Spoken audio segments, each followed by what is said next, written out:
selagi kita bisa dan mau mengolahnya. Selain B3 ya, karena B3 sampai sekarang saya pun belum paham mengolahnya. Boleh kalau misalnya memang harus disebutkan semacam baterai, pembalut wanita, mohon maaf ini Pampers, itu kan belum ada solusi.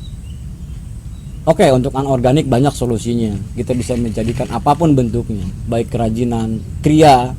Untuk anorganik bisa dijual langsung sih ke pengepul sampah gitu. Tapi yang lebih saya tertarik itu mengolah sampah organik. Nah, untuk dijadikan 3 produk unggulan tadi, pakan ternak ikan dan unggas, pupuk organik cair, dan kompos tentunya. Nah, yang lebih unik lagi, kompos yang kita buat tidak perlu berbulan-bulan. Tidak perlu kita berbulan-bulan buat kompos dengan metode biokonversi ini. 4 hari kita sanggup bikin kompos dalam jumlah besar. Karena si maggot ini sangat cepat sekali menghabiskan sampahnya. Kalau dibilang sekarang lagi booming bahasa zero waste, mungkin si maggot inilah makhluk yang paling pas mengolah zero waste itu tadi. Sebagus apapun, secanggih apapun mesin yang diciptakan manusia untuk penghancur sampah, dia hanya berhenti di kompos. Paling persentasenya berapa persen yang ciut. Tapi kalau maggot, dari 100% sampah itu bisa sampai 10% ciutnya. Ini di kolom kotak kita pemberdayaan ini hanya 3 kali 6 meter, isinya itu 2 ton sampah. Setelah 2 hari, si 2 ton sampah itu paling bisa jadi 10 cm. Dan komposnya langsung kita kemas menjadi pupuk cair atau pupuk organik kompos yang lainnya. Nah, sejauh itu di sini kami ingin memberikan bukan keluhan ya, karena pantang bagi saya mengeluh ke manusia gitu. Hanya ini ingin sekedar sharing saja. Kekurangan lah. Kekurangan kami mungkin yang pertama, tidak ada lahan. Yang kedua, belum pernah punya alat bantu apapun.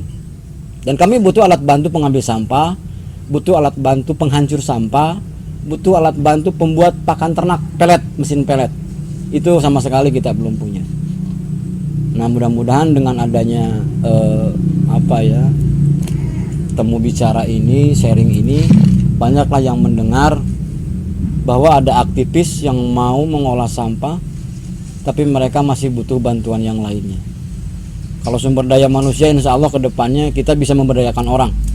Yakin, apabila di situ ada produksi, otomatis ada orang yang kita berdayakan, ada orang yang kita angkat kehidupannya, entah itu dari apapun bentuknya, walaupun dalam tanda kutip sampah yang kita kelola.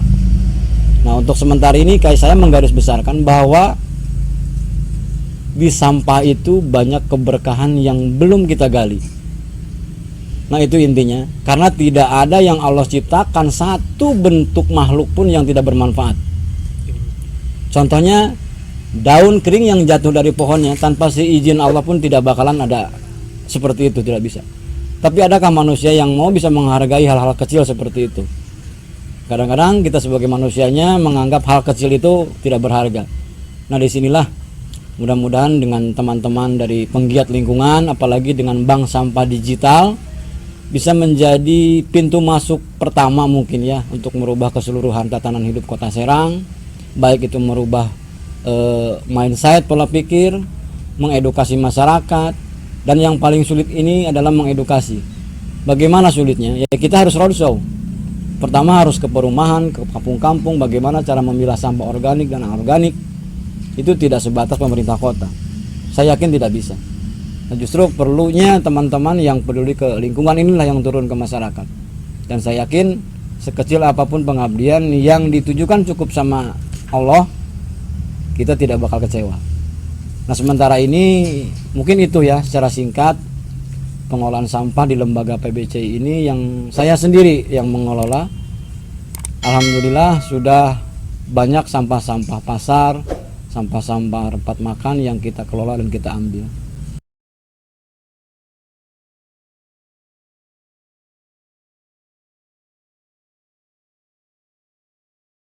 Oke, teman-teman milenial dimanapun berada, saya lupa menjelaskan ini tentang produk ya, tentang produk yang yang kami kerjakan, yang kami produksi di sini.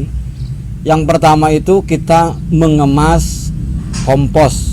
Kompos itu murni, ini tanpa unsur tanah, tanpa unsur elemen campuran apapun, ini murni organik. Tapi dalam penggunaannya si kompos ini harus dicampur 1:3. Jadi satu bungkus kompos kami yang murni bisa dicampur dengan kompos dengan tanah 3, 1:3 aja. Nah, yang pertama itu. Yang kedua adalah pakan ternak organik berprotein tinggi 46%, yaitu Maggot BSF. Kami masih menjual secara maggot press atau press maggot, berbentuk hidup lah ya. Nah, sementara itu karena belum punya alat pembuat peletnya, kita masih menjual langsung secara press maggot. Yang ketiga POC, pupuk organik cair. Mungkin ya kami juga masih terbentur masalah ini ya, branding ya. Ya, branding kami belum buat, cek labnya pun secara suku Pindo pun kami belum daftarkan karena di situ ada tanda kutip ya, kami belum bisa lah memenuhi persyaratannya. Nah, yang selanjutnya adalah tidak kalah menariknya pun saya juga mengelola sampah anorganik. Kami buat sampah organik itu seperti yang pada umumnya ada yang dari bank sampah teman-teman lain seperti Mas Toyo, Bu Hanum. Mas Toyo dari bekas kopi instan, Bu Hanum dari daur ulang kertas korannya. Nah, saya sendiri lebih ke unsur kayu dan unsur PVC paralon. Dari paralon kita buat menjadi beberapa jenis lampion gantung, lampion tempel, atau lampion untuk di ruangan-ruangan indoor.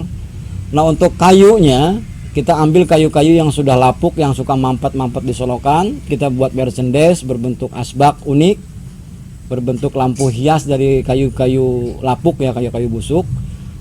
Nanti bisa kalau memang ada yang membutuhkan, bisa pesan sesuai dengan keinginan, silahkan. Apapun bentuk modelnya, insya Allah kita bisa buatkan bentuknya.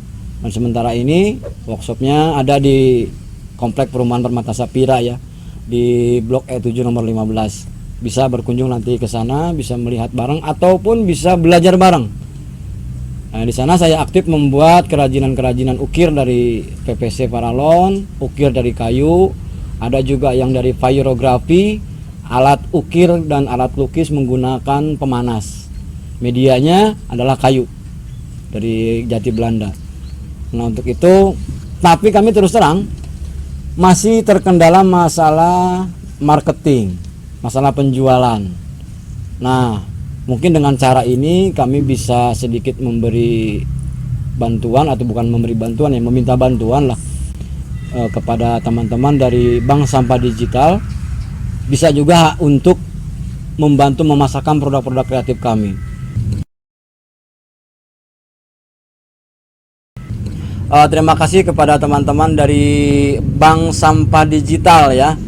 Ini mereka teman-teman kita yang kreatif, yang mau berdaya, yang mau mengabdi kepada lingkungan setempat. Ya, inilah harusnya anak-anak muda inilah yang berkarya, bukan kami orang yang sedikit lagi akan hilang mungkin ya. Kami ya hanya meninggalkan legacy nantinya. Legacy itu adalah orangnya tidak ada tapi hasil karyanya pasti tetap ada. Nah, ini yang harus kita tinggalkan. Jangan lupa mulai ajak diri kita dulu. Dari diri kita dulu, kalau sudah mulai mengajak, bolehlah kita ngajak orang lain untuk bisa mungkin sedikitnya sama dengan kita. Kalau langsung ngajak orang lain, diri kita sendiri pun tidak bisa ke arah situ, nonsen, dan itu mustahil terjadi. Tetap pertama dari diri kita sendiri. Mantap.